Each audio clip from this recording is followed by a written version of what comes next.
Good morning and welcome to Moments with Melinda. Thank you for joining me this morning. My guest is Linda Tarr Whelan. Linda, how are you? I'm great and so delighted to be on with you, Melinda. I am thrilled. Listen, I've been researching you for the last 3 days, and I have to tell you, you have an incredible bio. And so we have a lot to talk about in 30 minutes. So I think we should probably get going, right? Sounds good. All right. So to my viewers, let me introduce you to Linda Tarr Whelan. Linda has been a nurse, management consultant, advocate, nonprofit leader, communicator, union negotiator, and government official at state, national, and international levels. She served as ambassador to the UN Commission on the Status of Women in the Clinton administration and as deputy assistant for women's concerns in the Carter White House.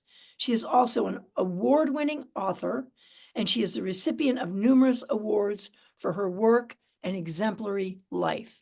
Would you say that that's all pretty much correct?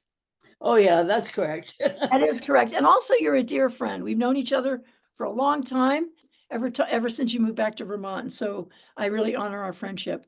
Um, so I want to start at the beginning. I want to learn a little bit about your life growing up, Linda. Could you share that with us, please? Oh, sure.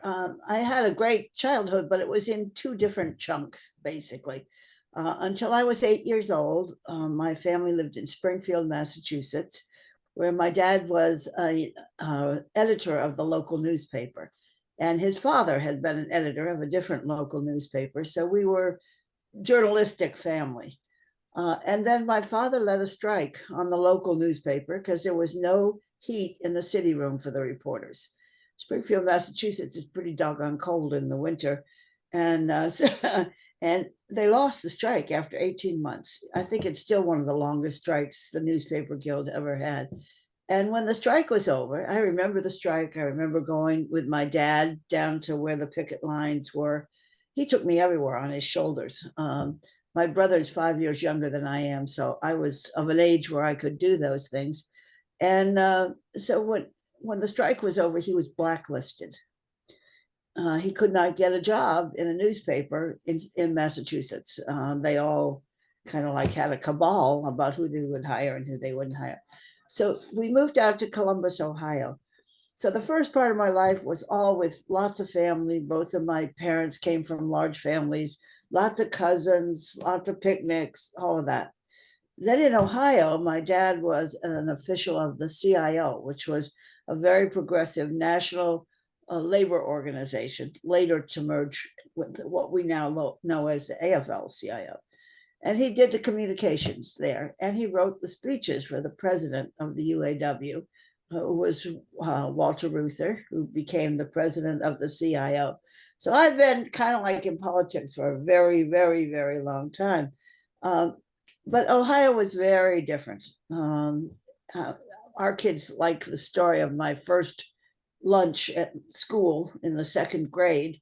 My mother made a typical New England sandwich for me, and it was a cucumber sandwich. And the laughter was unbelievable because nobody in Ohio would think of having a cucumber sandwich. So, I mean, I had to learn a different way of doing business out there. And my dad was on the road all the time. So it was my mom and the two of us, my brother and myself.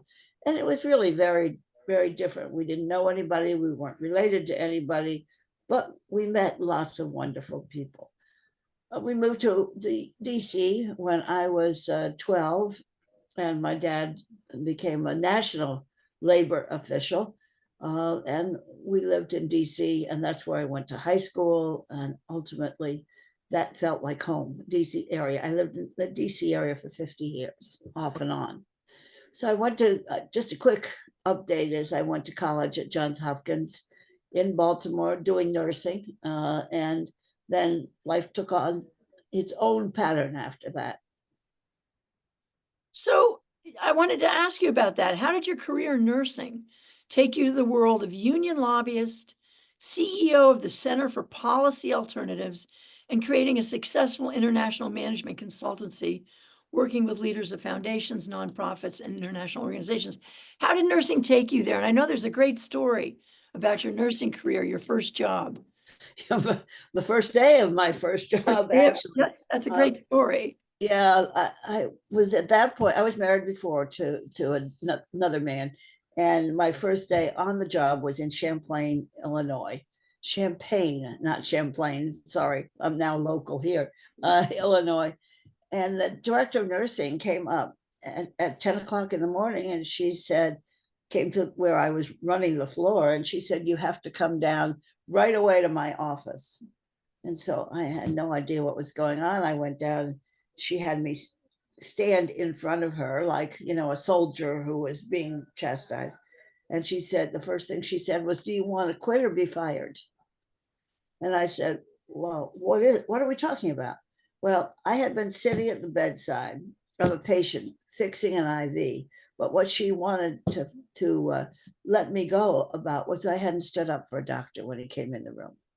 And that was the old days. That were really, doctors were kings and nurses were not princesses, that's for sure. So at any rate, I told her she'd have to fire me. I'm not going to quit over something like that.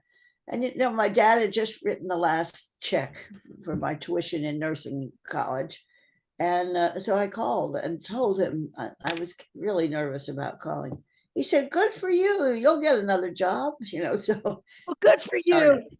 Good for you for not standing up for the doctor who walked in the room that Well, many at least years ago. not being fired because of it. Well, yeah, well, being fired, I think now, so, but that was the beginning in many ways of your rebellious nature to help pave the way for women. So, Ladies' Home Journal named you one of the 50 most powerful women in Washington. And this was back in the 1990s. Would you consider yourself a woman who helped to break the glass ceiling for other women? And I would say without a doubt, absolutely yes. But talk a little bit about that, about how you, because I'm sure you had an impression on that nurse when you said, "Well, fire me." Talk Yeah. to us a little bit about how hard it was for you to just break through that glass ceiling back in Well, the I days. haven't been a very ambitious person, despite the bio that I have, because in almost all of the cases, I was doing volunteer work in addition to what I was being paid for and having a family, and that came to people's attention. And so I was offered jobs that I did not expect, and so I went in, and that became part of my mantra, which was my mother's advice. If somebody opens the door, they see something in you might not even see in yourself. So go do it. Do the best you can. And, and that's the way my life has been. So in nursing, I got more and more annoyed at what was happening in terms of nurses were not paid well. Doctors were paid very well. Doctors had Wednesday afternoon off to play golf. Nurses, I worked 6 days a week in those days for $200 a month. So I got kind of annoyed about all of that, and I decided to go back to school so I could teach nursing and see if I could sort of encourage a little rebellion on the side. So I did. I got a bachelor's and then a master's degree, and I taught nursing for quite a few years, a hospital school of nursing in DC, and then the University of Maryland in Baltimore. And then my rebellion caught me again, and I started working. This is when Medicare first passed. I know that sounds like ancient history, but this was in the mid 60s. And nursing homes did not have enough registered nurses to only have RNs at night taking care of patients. And so I started training. I started with my master's students doing work with, I started with my master's students to prepare a curriculum for preparing licensed practical nurses to be in charge at night in nursing homes. And the nursing profession, my dean and I got called up to New York. We got another dressing down. I think maybe that's what made me so rebellious. It's all these dressing downs that I had. So at any rate, So I you're left Maryland to work with a union. I brought a case for academic freedom. And in the meantime, I got offered a job with a union, and it felt like coming home. outstanding. So now Hartwick College, just this May, honored you with an honorary degree for this one, and it was a well-deserved honor. And I want to congratulate you on that, Linda. Thank you. So let's dig into your move to Vermont. Share with us what inspired you to come up to this beautiful Green Mountain State. Oh God, we love it. We've been here 13 years. And the first woman that I met, I had a friend in South Carolina who knew Melinda. Her office had been next door to Melinda's office. And she said, I don't know about all the women. And she said, you'll love the women, but here's the first person you need to meet. So I called you up and said, would you have time for a cup of coffee? I'm the newbie in town. And our friendship has gone from there. But that just tells you that's the way I normally do things. So we came up here. My husband is British and Irish and American. So we worked in London, New York, and Washington, big cities, both of us. When we decided to retire, we thought we'll go down to South Carolina, very close to Washington relatively, and have a house on the beach, right? Well, we did. We built this beautiful house. What we didn't take in mind were our politics were so different from the people there. We didn't fit in. They didn't feel like we fit in. We volunteered a lot, all those things, but it just didn't feel like home. Also, because he's British, old Keith didn't have a good time with the hot weather and the humidity and the bugs. So we started to come up to Vermont in the summers, first in Chester, Vermont, which is down in the southern part of the state, I guess central, really. And we loved it. And after a while, we said, we're never going back. We, bought a house in Burlington, and the rest is the story. Well, we are all better for you being here, Linda. Thanks. And you have brought so much in this short time that you've lived here. Thank you for your service to our state.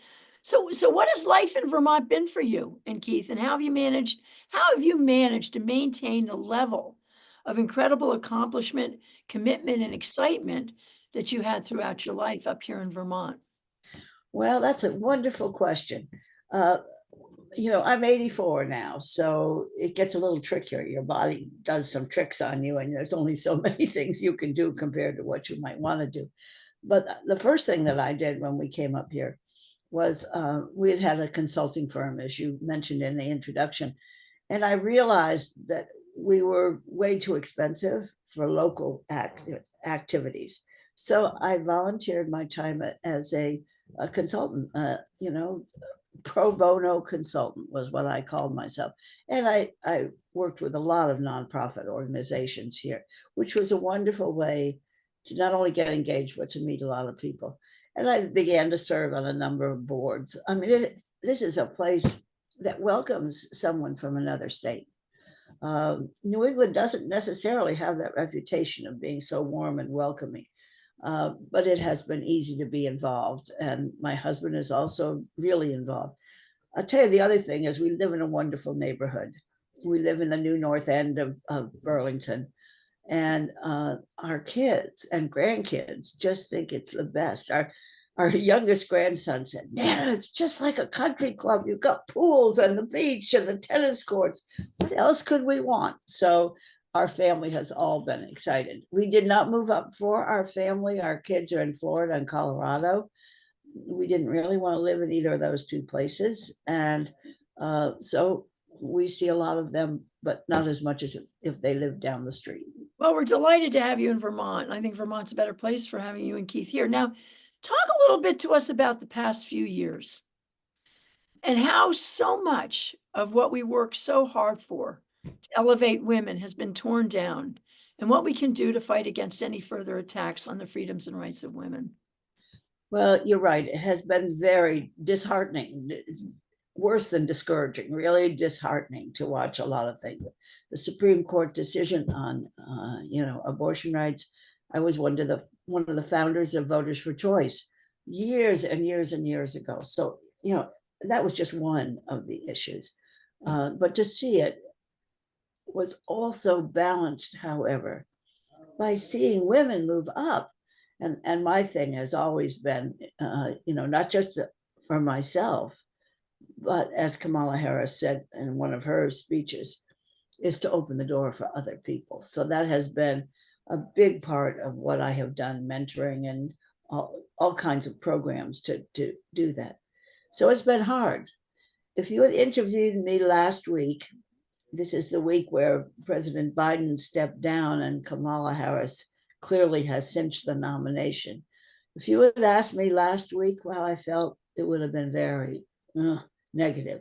I am so jazzed and looking so positively at a different world, a one that is not full of hate, but full of love. And so you caught me at a really good time. And I Thank hope heavens for that. everyone who is watching, whether your politics are this or not, that you get engaged and we find a way to bring our divided country together. Well, I think we need to make America laugh again. So Yeah. Aha. this is your book. I want to move into talking about your book, Women Lead the Way. It received a 4.6 rating on Amazon. It can be purchased there or preferably at a local bookstore. But it won the gold medal for women's books from Forward magazine. Talk to us about your book, Linda, and why you wrote it. Well, my book really started, I didn't retire until I was 72. And the book was a project that I started just before I retired. I really had some fabulous experiences. I was a public delegate for the United States to the big Beijing conference on women, 50,000 women and men who were part of the conference in Beijing, China. And what it really changed my life, Melinda, because what I heard were the presidents and prime ministers, virtually all men, of course, get up and talk about the fact that unless women moved ahead, their countries could not succeed. It wasn't about, oh, poor women, they need help. Well, the women do need help, but we were missing the other part of the discussion, which is what is the society missing when we are not part of the decision making? So that was one really big push for me. The second was that I had met women all over the country. I had traveled and spoken and all the rest. So I'd met women all over the country and I found common themes. So I did focus groups with Celinda Lake, who's now become famous. She wasn't famous in those days and she deserves to be famous. Focus groups all across the country to find out what younger women were thinking, what were women on welfare thinking, what are women in the rural areas thinking. And what I found was number one issue was women didn't have the confidence to move themselves forward.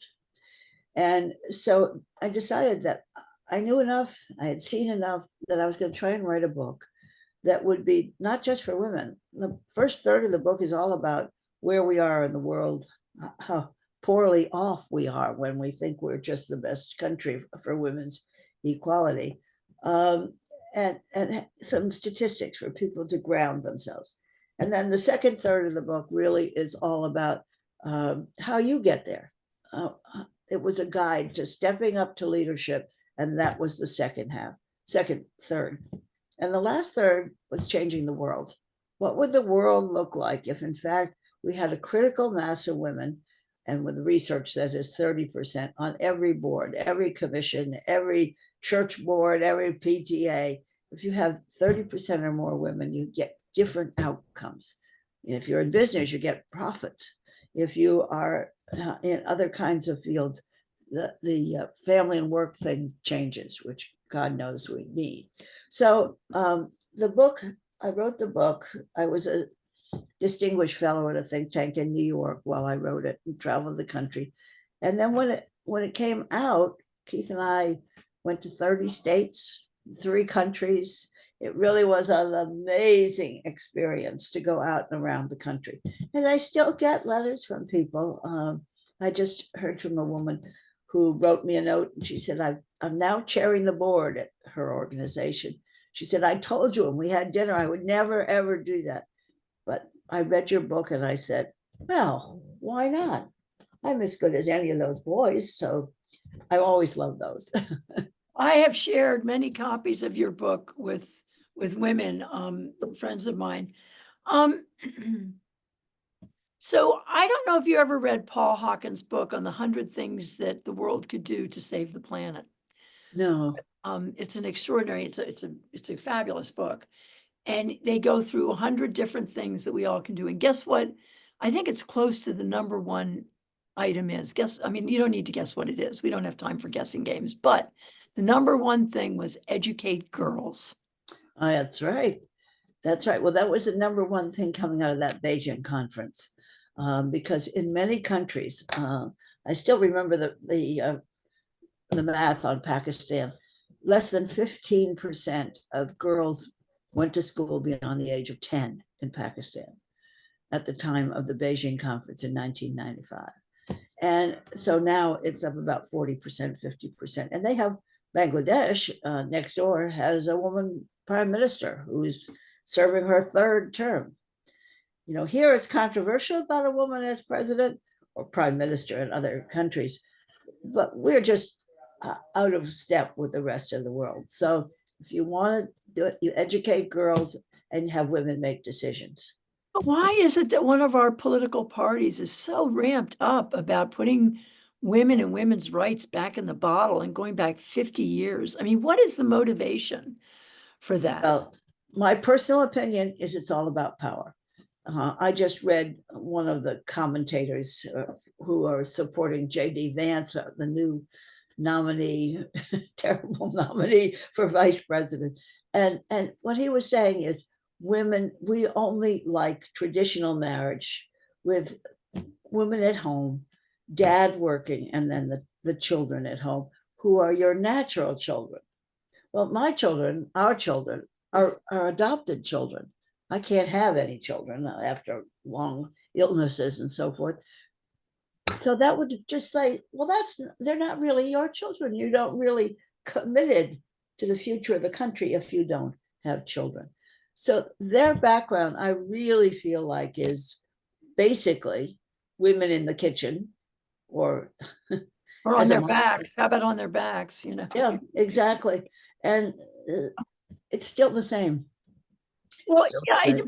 but for you and I mean, I'm only 10 years younger than you. You and I are pretty much from a similar generation. I mean, all the hard work that we did to find out that in a blink of an eye, within 4 years, our reproductive rights have been taken away, a racial justice, racial rights. I mean, the tear down and the fact that this particular party is coming out so blatantly racist and sexist towards Kamala And they Harris. think they'll win because of that. And it's really shocking because those a lot of those people are from our generation. And but anyway, I'm gonna move on to this because you and I could go on and on and on. Yes, we But could. and we'll do that at our next dinner party. But We will. women, I believe now that today that women hold more power today than ever before in our country. I believe they do. And with VP Harris stepping into the ring to be our first woman of color president, where do you see our future over the next 5 to 10 years? Well, first of all, I do think that this is a real watershed election. The president was on television last night talking about why he had stepped down for new voices and younger people. And I really think we've got to get this right. Because if in fact we don't, if in fact Trump were to win this election, I think we're headed down an even worse road of autocracy and the end of democracy and really terrible things. But I am so heartened by an excellent woman, an excellent candidate, a person with an incredible background. And when she said she knows, you know, in her thing as a prosecutor, she knows people like Donald Trump, I thought, he doesn't know what's coming. But each one of us, this is in fact a time when the country is such. I just talked to our daughter and her wife down in Florida. They're trying to decide whether to put all of their time in the Kamala race or the ballot issues that's on to reestablish a right to abortion in Florida. We've each got to find our place and spend our time. It's not a long time, it's 100 days or so. But I really feel like our future and our grandchildren's future. We have 4 grandkids, and what will happen with their lives is largely going to be determined by what happens with this election. Well, we're going to move right into that. So, what would be your words of wisdom for our youth today as they grow up in a climate that is the hottest ever known in history, democracy on the brink, and a world moving more toward authoritarian regimes? What would be your words of wisdom for these youth today, to your grandchildren? Well, yeah, our grandchildren are 27 25, 18, and 16. So we cover a lot of territory, and we do talk about this sort of thing. So I would say talk about it with the kids, first of all. But the young people, I think, are more energized than certainly my generation was at the same age. And I've been working on a second book on activism, which is the theme. If you're going to, they talk about a through line when you write a book. Well, I think the through line is activism. And that's what I believe is that if we get active, if all of us do our share, my mother used to say, we all have to do our bit, Linda, then I think that there's a future ahead of us, whether it's the climate or it's freedom or it's racial justice or it's women's rights to our own bodies. The only way we can preserve that is to take our time and make it happen in some little way. You can call your friends in another state, you can write postcards, you can register people, you can volunteer for a campaign, you can volunteer to run for office. Any of those steps can make a difference in the end. People can read your book. Well, that's good too. There I you always go. like that. Women Lead the Way by Linda Right. Tarr Whelan. Get it at your local bookstore or on Amazon. Well, I have to tell you, hold it up one more minute, Melinda, because one man that was interviewing me looked at it and he said, "Oh, whoa, men lead the way." He saw the globe as it was, whoa, men lead the way. God's sake. That's not what it was about. I spent a lot of time talking to men's organizations and boards of directors and so forth, and they didn't get it. Well, I think they're getting it now. Well, now they're getting it. They must, because we're slamming them Yeah. over the head with it. And now this is available at local bookstores, right? Is it at Phoenix? Yes, it is. Perfect. So And always go Barnes to and your Noble local, and Amazon. so always go to your local bookstores first, folks. So you must be thrilled that Burlington now has its first female and gay mayor. Absolutely. Emma's doing a very good job. She is doing a great job. She is. And you can feel the energy in the city. I was there the other day and the place is blossoming. I mean, there's so That's much great. energy and it's and there's a lot of people and the storefronts are busy and I just think she's brought so much new energy. So now talk to us a bit. Now you talked a little bit about your new book, but do you have other projects that you're working on? And because you are a doer and you're a mover and shaker. So what are your passions today? What are you focusing in your life right now as you head into Well, 84th year? there's a lot of threads to it, Melinda. They don't necessarily all hang together, I don't think. But like Hartwick College, once I spoke at graduation, they've now invited me to come back as a lecturer and doing some big dinners and so forth there. So I'm back to doing some teaching. I taught at Champlain as a volunteer for a long time on women's leadership. So now I'm going to do that. I've been writing that up. I write a blog for an organization called Nurses for America, which is nurses to be politically active and what they can do. So those are my two, I would say, bigger projects at the moment. And a lot of it is my husband is very active as well. So we kind of support each other in the projects that we do. And some of those connect up with things that you and Rick are doing, which is just wonderful, basically. What I really want is to get other people to have the skills I have. Mm. You get to a certain stage, you're not going to be able to be here forever or do it forever. So my big thing is working with younger people to give them the skills that I learned on the job, basically, so that they can carry it forward. Oh, that's so noble and beautiful, Linda. Thank you so much. Well, we're sort of coming to the end of our interview. Is there anything else that you want to share with my viewers about the time that we're living in? Because I know that, well, there was a lot of concern a couple of weeks ago or a week ago. But we have a hard road to journey upon. And you are a woman of great wisdom and vision, and certainly you have so much experience behind you. So for my viewers who are who are watching our show, what words of wisdom would you give them to maintain hope and a sense of confidence about their futures?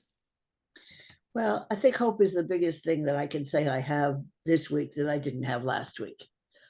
Because I really do believe that we were in a terrible straits about the potential of being able to defeat Trump and everything he stands for.